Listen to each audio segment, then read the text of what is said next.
बोलो शंकर भगवान की जय होवे।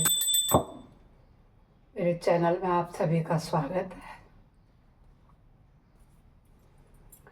शिव पुराण रुद्र संहिता के पंचम खंड में प्रवेश करते हैं।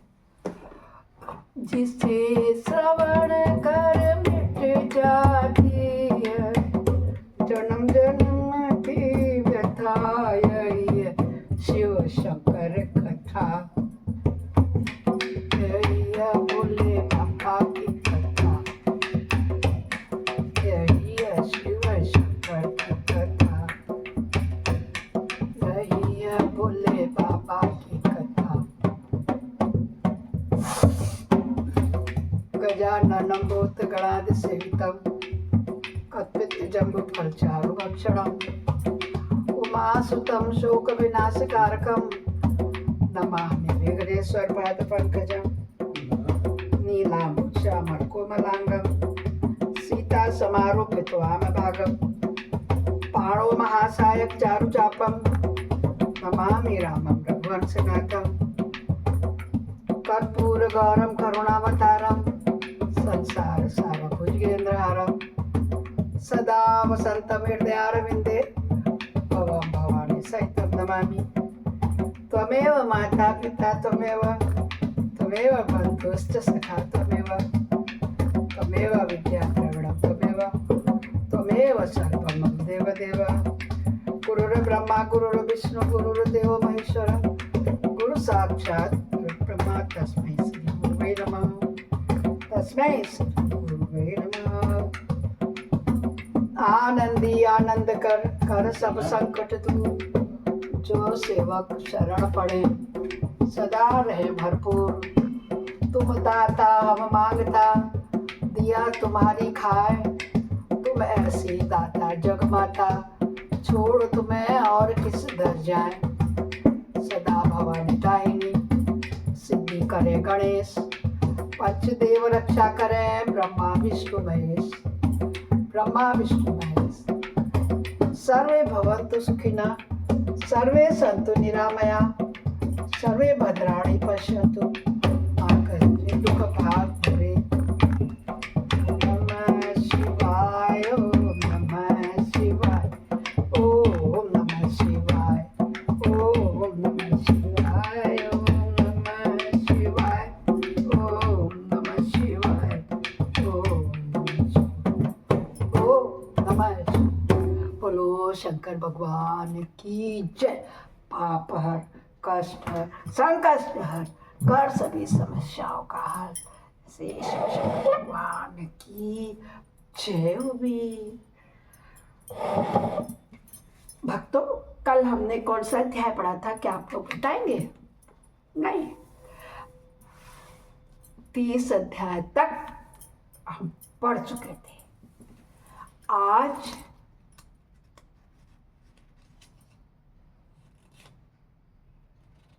हाँ, हम आज 31वें अध्याय में प्रवेश कर रहे हैं शायद। देखो, हाँ, 31, 32, 33, 34 और 35 अध्याय का हम अध्ययन करेंगे, जिसमें देवताओं का रुद्र के पास जाकर अपना दुख निवेदन करेंगे और रुद्र द्वारा उनका आश्वासन और चित्ररथ को शंखचूड़ के पास भेजेंगे। चित्ररथ के लौटने पर रुद्र का गणों, पुत्र और भद्रकाली सहित युद्ध के लिए प्रस्थान करेंगे। उधर शंखचूड़ का सेना सहित पुष्पभद्रा के तट पर पड़ाव डालना तथा दानव राज के दूत और शिव जी की बातचीत तक अध्ययन करेंगे।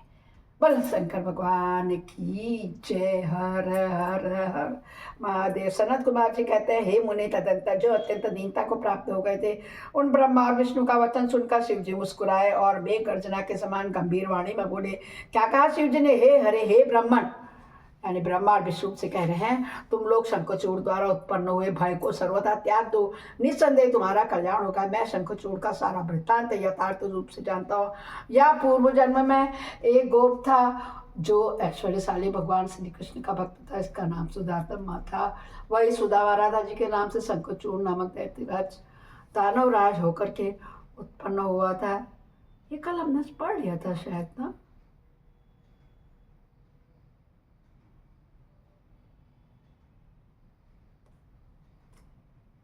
हाँ, सॉरी दोस्तों, माफ करना।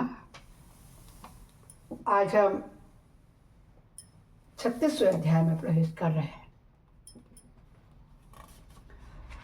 ये इंडिकेटर थ्रेड गलत में लग गया था, कोई बात नहीं।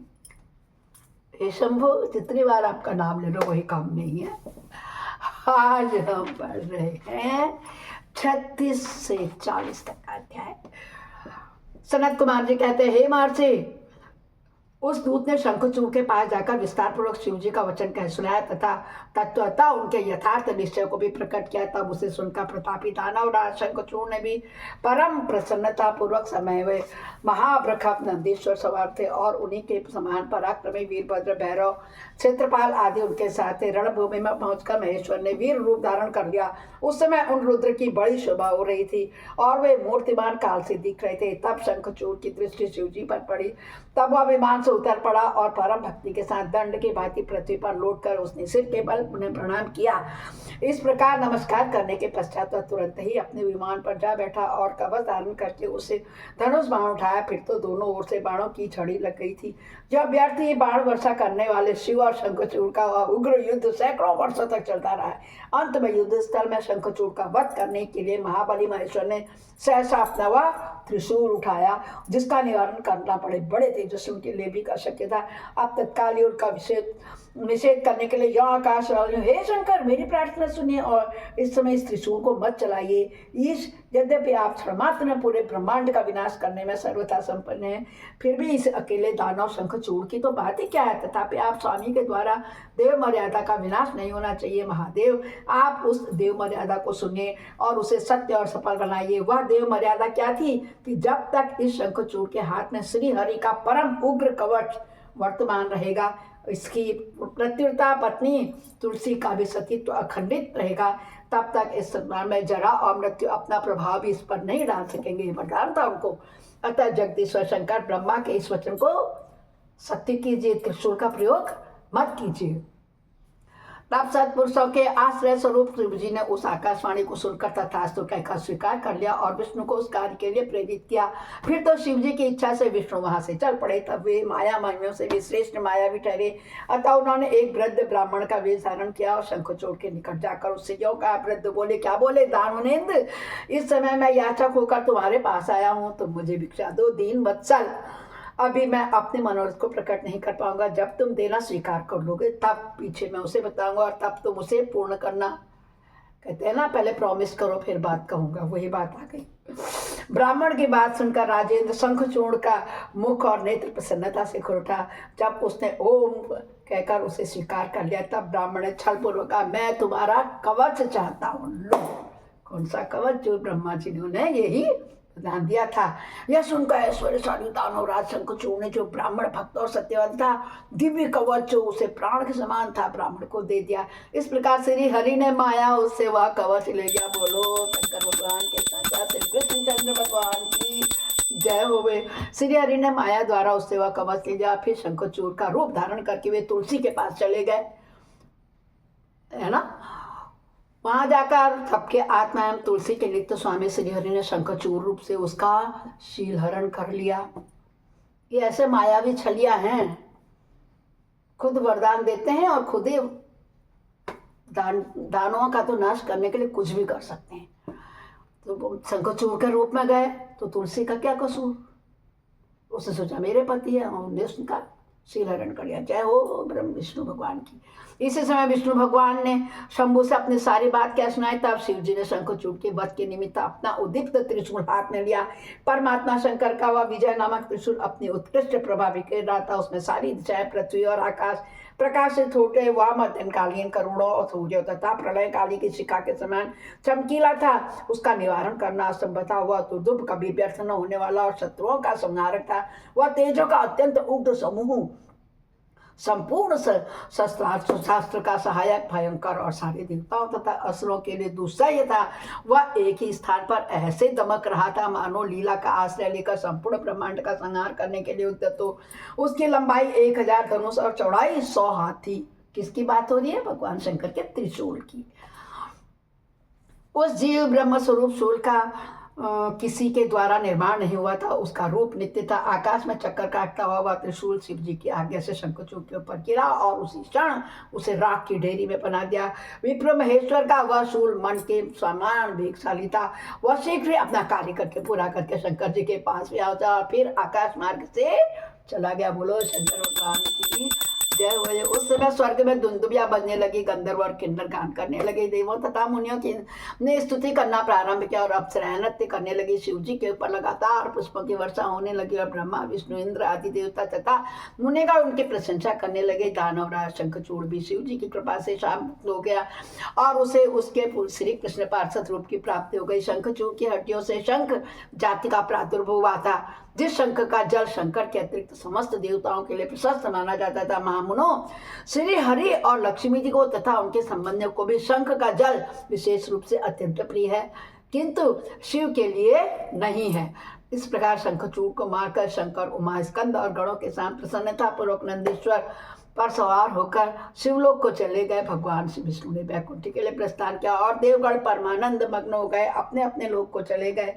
उसी समय जगत में चारों ओर परम शांति छा गई, सबको निर्विघ्न रूप से सुख मिलने लगा। आकाश निर्मल हो गया और सारी पृथ्वी पर उत्तम उत्तम मंगल कार्य होने लगे। मुने, इस प्रकार मैंने तुमसे महेश के लिए शंकर भगवान के जिस चरित्र का वर्णन किया है वह आनंददायक, सर्व दुखहारी, लक्ष्मीप्रद और संपूर्ण कामनाओं को पूर्ण करने वाला है। बोलो शंकर भगवान की जय होवे। जय जय शिव शंकर, जय जय करुणाकर करुणाकर करतार। हरे शंखचूड़ का वध किया। इस प्रकार से हमारा 36 से लेकर के 40 वर्ष तक अध्याय पूर्ण हुआ।